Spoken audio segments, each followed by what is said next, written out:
नमस्कार, मैं रंजीत कुमार, आप देख रहे हैं द इंक। इंतजार की घड़ी अब समाप्त हो गई है। आज है 4 जून और देश के जनता ने किसी को जनादेश नहीं दिया है। बात करेंगे बीजेपी 245 सीट और बीजेपी अलायंस जो एनडीए है लमसम 290 सीट पे बनी हुई है। वहीं बात करेंगे कांग्रेस की, तो इस बार कांग्रेस ने शतक लगा दिया है। 100 सीट कांग्रेस को मिला है। और कांग्रेस अलायंस की बात करेंगे इंडिया गठबंधन की, तो इंडिया गठबंधन भी 200 पार नजर आ रही है। देखने वाली बात होगी कि आगे कौन सरकार बनाने जा रही है। बात करेंगे प्रधानमंत्री एन फैक्टर में फंस गए हैं। An factor in the sense Nitish Kumar Bihar के सीएम और आंध्रा के सीएम चंद्रबाबू नायडू, इन तमाम मुद्दे पे आज हम रूबरू होंगे। और हमारे साथ जुड़ रहे हैं वरिष्ठ पत्रकार आकाश सर, स्वागत है द इंक स्टूडियो में। बहुत बहुत धन्यवाद। Thank you. क्या कहेंगे आज का जो जनादेश जनता ने दिया है दोनों अलायंस को, एनडीए और इंडिया को? देखिए, जनता जहां तक पार्टी की बात है, वो किसी पार्टी को जनादेश नहीं मिला है, किसी एक पार्टी को जनादेश नहीं मिला है। तो बात रही 2 कोalition थी, इंडिया और एनडीए। तो एनडीए को ये मैंडेट मिलते हुए दिख रही है कि वो गवर्नमेंट बनाएगी। लेकिन फिर फैक्टर होता है कि इंडिया को जो इतना मिला है वो क्या होगा। लेकिन सर, हम जो पीछे देख रहे हैं, इंडिया की सरकार बनने जा रही है। कांग्रेस से संपर्क तुरंत शिफ्ट करेंगे चंद्रबाबू नायडू। नीतीश को पीएम पोस्ट का ऑफर मिल रहा है इंडिया की तरफ से। जहां तक जो इंडिया अलायंस की बात करें, नीतीश कुमार का ही देन था कि ये अलायंस तैयार हुआ था और चुनाव से कुछ दिन पहले ये दोनों शिफ्ट किए हैं एनडीए में। तो क्या लगता है इस बार? भाई, हॉट टॉक पूरे हिंदुस्तान का यही है कि कौन किसके साथ जाएगी। अभी भी लग रहा है कि एनडीए जो है सरकार नहीं बना पाएगी। वो उसमें से ये हमारे 2 चेहरे हैं, राइट, लेफ्ट और राइट, ये 2 चेहरे हैं। जो चंद्रबाबू नायडू जो एनडीए में नहीं थे, वे 2-4 दिन पहले ही बातचीत हुई है, और ये अभी 2-4-5 महीने पहले नहीं थे, राइट। ये इंडिया का इन्हीं का दिया हुआ इंडिया अलायंस है, इन्हीं का दिया हुआ इंडिया अलायंस है। तो ये पूरा बारात तैयार किए, दूल्हे ही गायब हो गए, जो नहीं हुए। और फिलहाल जो है एनडीए के साथ है। अगर इंडिया अभी भी थोड़ी माथापीची करे, जो रियल पॉलिटिक्स है चाणक्य वाली, उसका अगर इस्तेमाल करे, तो इन दोनों को अपने पाले में लाके ये वाली जो है इंडिया की सरकार बनने जा रही है, ये पॉसिबल हो सकती है। क्या इन दोनों, एक को प्रधानमंत्री बनाकर क्या पाला पलट सकती है? मैं तो बोलूंगा कि पॉलिटिक्स में everything is fair in war and love वाली बात है। तो क्यों नहीं।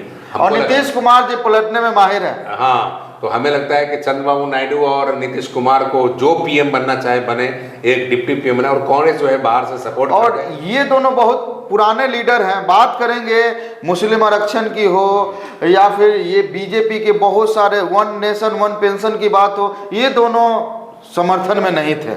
हाँ, तो ये दोनों का नीति अलग है। ये दोनों पुराने लीडर हैं, दोनों की नीति अलग है।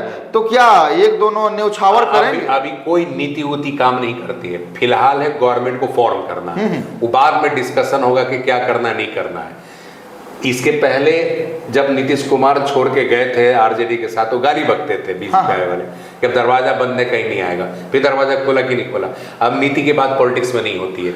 जितने कांग्रेस में करप्ट लोग हैं वो एनडीए में चले गए, माने बीजेपी में चले गए ना, ये सब छोड़ दीजिए। फिलहाल रात भर इस बात पे माथा पीछी होगी, ये आज अंतिम रात है या इंडिया। एनडीए और इंडिया। एनडीए तो ठीक है, दिख रहा है टेलीविजन पे पूरा सब जगह के। क्या लगता है सर कि इनका ग्राफ गिरा है नरेंद्र मोदी का? नरेंद्र मोदी का ग्राफ गिरा है कि 245, जहां 400 पार के बात हो रहे थे। 303 नॉट, उसको तो छोड़िए, वो जुमला था। 303 जो है 19 में लाए थे, वो 303 कहाँ गया? इनके कई बनारस से भी बहुत मुश्किल से जीते हैं। मुश्किल से जीते हैं, वही तो। अगर इंडिया जो है कोशिश की होती, ज्यादा अच्छा कंपेनिंग किया होता या अच्छा कैंडिडेट कोई दिया होता उस तरह से दमदार, तो इनको हराया जा सकता था। आगे बढ़ते हैं सर, आगे ये देखिए, मोदी के आधा दर्जन से ज्यादा मंत्री हारे चुनाव, बहुमत से कोसों दूर बीजेपी, जहां तक हम लोग चर्चा कर रहे हैं। ये देखिए मेनका गांधी, वो हार गई। स्मृति ईरानी, बात करेंगे स्मृति ईरानी, हाँ। ये स्टार थी बीजेपी के और ये बोल रही थी कि मोदी है तो मुमकिन है, और मोदी के नाम पे ये चुनाव लड़े। महंगाई की बात करें, जब कांग्रेस सत्ता में थी तो उस समय महंगाई पे ये सिलेंडर लेके दौड़ रही थी, प्याज का माला पहन रही थी, लेकिन पिछले चुनाव में इन्होंने राहुल गांधी को हराया था। इस चुनाव में राहुल गांधी के सहयोगी से ये चुनाव हार गई। क्या कहेंगे इस पे? ये सीरियल में काम की थी, कभी सास भी कभी बहू थी जी, कभी स्मृति ईरानी भी मंत्री थी। ये दूसरा एपिसोड बनेगा। कभी स्मृति ईरानी भी मंत्री थी। मेनका गांधी लड़ रहे थे, इनके बेटा वरुण गांधी, जिन्होंने सरकार के खिलाफ में बातें रखी थी, किसान आंदोलन की बात हो, महंगाई की बात हो, बेरोजगारी की बात हो, इन तमाम मुद्दे पे खुल के अपने पार्टी का विरोध किया था, और इसी का परिणाम हुआ कि इस बार उनको लोकसभा का टिकट नहीं मिला। मां को मिला था, हालांकि ये भी चुनाव हार गई है। क्या कहेंगे ये लोग, अब क्या करें? अगर मेनका गांधी निर्दलीय लड़ती तो जीत जाती। वो बीजेपी के सीट पे लड़ी इसलिए हार गई। इसलिए हार गए। सोचने वाली बात है। अब आगे बढ़ेंगे हम लोग और देखेंगे कि क्या है, राहुल गांधी क्या कर रहे हैं रात भर, नरेंद्र मोदी क्या स्ट्रेटजी बना रहे हैं, तमाम मुद्दे पे बात होगा। आगे हम बढ़ रहे हैं, देखते हैं। ये देखिए एन फैक्टर, हम बार बार बोल रहे हैं, प्रधानमंत्री एन फैक्टर में फंस गए हैं। An factor in the sense, एक तरफ है नीतीश कुमार और दूसरी तरफ है चंद्रबाबू नायडू। दोनों ने ऐसा खेल किया है इस चुनाव में और ऐसा बहुमत लाया है कि दोनों के पास चाबी है। बिना इनके इत्तेफाक से ऐसी सिचुएशन आई है कि ये दोनों अगर एनडीए को छोड़ दे जी तो इन दोनों को मिला के लगभग 28 सीट होता है। तो जैसी ये अगर दोनों छोड़ देते हैं तो एनडीए की सीट जो है 66 में चली जाएगी, यानी 266, जो 6 सीट्स और चाहिए बहुमत के लिए 272 का, राइट। 200 निर्दलीय भी बहुत जीते हैं, निर्दलीय जीते हैं। हाँ। तो वो तो या तो उधर चले जाए निर्दलीय, इधर चले जाए। तो निर्दलीय भी अगर इंडिया के साथ आ जाता है और ये दोनों आ जाते हैं तो इंडिया की गवर्नमेंट बन जाएगी। देखिए प्रेस कॉन्फ्रेंस में राहुल गांधी ने साफ तौर पे बात की है और उन्होंने कहा है कि हम संविधान बचाने के लिए लड़ रहे थे, और उन्होंने बताया भी कि इस बार ये जो हिटलरशाही सरकार चला रहे थे और जो घमंड की भाषा, अहंकार की भाषा बोल रहे थे, 400 बात हिंदुत्व की बात कर रहे थे, लेकिन जिस तरह से अग्निवीर से युवा परेशान थे, बेरोजगारी से, महंगाई से, और यूपी में बात करेंगे अभी हम आगे, जिस तरह से यूपी का जनादेश आया, इस पे भी सर आपसे बात करेंगे। लेकिन फिलहाल इस पे क्या कहेंगे, ये जो पीछे देख रहे हैं? बस अभी मैं बताया कि इस सत्ता इन दोनों के पास है, ये दोनों चाहे तो ऐसा हो सकता है। और अब बोलेंगे कि नैतिकता ऐसा नहीं करता है, चूंकि एनडीए के साथ है तो ये रहे, और ऐसा है काहे इस तरह करेंगे। तो मैं जानता हूं इसके पहले गोवा में, मणिपुर में कई जगह कांग्रेस को बहुमत मिली थी, ठीक जी, असेंबली इलेक्शन में, लेकिन फिर भी बीजेपी सरकार बनाई। कैसे बनाई, कहाँ गई थी नैतिकता? वो क्वाइट क्लियर है कि कांग्रेस के एमपी जो है वो बिक गया था और बीजेपी के साथ चला गया। तो क्या फिर से खरीद फरोश की राजनीति एकदम चल सकती है, हो सकती है। और इसमें तो बीजेपी ने स्टार्ट किया है। मध्य प्रदेश की बनी बनाई गवर्नमेंट गिर थी कि नहीं गिरी थी, हो गया। तो इस तरह कोई भी कर सकता है। और अब अगर बीजेपी नैतिकता की दुहाई देगी तो पहले अपने गिरबान में झांकेगी। अगर चाहे ये दोनों आदमी फिलहाल, तो ये दोनों पीएम और डिप्टी पीएम बन सकते हैं। चंद्रबाबू नायडू जहां आंध्रा के सीएम है, वहां इनको दिया जा रहा है कि हम विशेष राज्य का दर्जा दे देंगे, और इधर तो ऑफर है नीतीश कुमार को प्रधानमंत्री का। क्या कहेंगे, ये लोग मानेंगे? पता नहीं नीतीश कुमार का स्वास्थ्य ठीक हुआ कि नहीं हुआ। आजकल ठीक से काम नहीं कर रहा इनका। हाँ, वो 4000 सीट भी जितवा रहे थे बीजेपी को, और फिर से नरेंद्र मोदी को बोल रहे थे कि मुख्यमंत्री बनेंगे, तमाम भाषा का प्रयोग किए थे चुनाव में। और जिस तरह से नीतीश कुमार का बिहार में बीजेपी ने बेइज्जती किया है, क्या ये इनका बदला लेने का ये सही समय है? आपको याद है रोड शो में एक प्रदेश के मुख्यमंत्री का चेहरा जिस तरह से वायरल हुआ था, और बीजेपी ने अपने कमल हाथ में लेकर उनको दिखाया था, घुमा रहे थे, और जिस तरह से एक सीएम को लज्जित करने का इन लोग का प्लान था। आपको बता दे, प्रधानमंत्री इनके साथ 2-3 सभा किए थे, उसके बाद पूरे चुनाव जितने बार बिहार आए, चाहे वो अमित शाह हो या फिर नरेंद्र मोदी हो, किन्हीं ने भी इनके साथ सभा करने का मतलब परमिशन नहीं दिया, सभा मिलकर नहीं किए। लेकिन हमें लगता है नीतीश कुमार स्वयं मना किए कि मैं नहीं जाऊंगा। नीतीश कुमार इसमें तो माही के पुराने नेता हैं, जेपी आंदोलन से निकले हुए नेता हैं, मजे हुए नेता हैं, और वो जानते थे कि बिहार का क्या स्थिति। आपको ये भी बता दें, जब जब देश में चुनाव हुआ बिहार ने रोल प्ले किया है, किंग मेकर की भूमिका में आया है। इंदिरा गांधी की सरकार उखाड़ने की बात हो तो जेपी आंदोलन हुआ था। इन द सेम वे आज का जो स्थिति है, नीतीश कुमार भी उसी भूमिका में है। आगे बढ़ते हैं, आगे देखिए, अयोध्या में बीजेपी हार गए, क्या कहेंगे?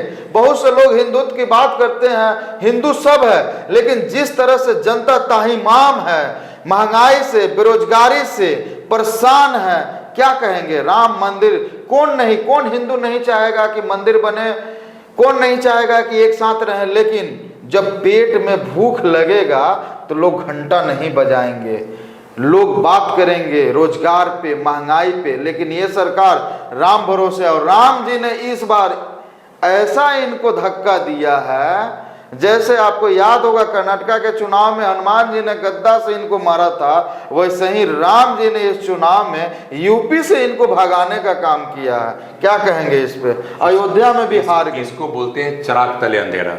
जिस राम मंदिर को इशू बना के बीजेपी पूरे हिंदुस्तान में चुनाव लड़ी कि मैंने राम मंदिर बना दिया, वही राम मंदिर उसी जगह पे स्वयं बीजेपी हार गई।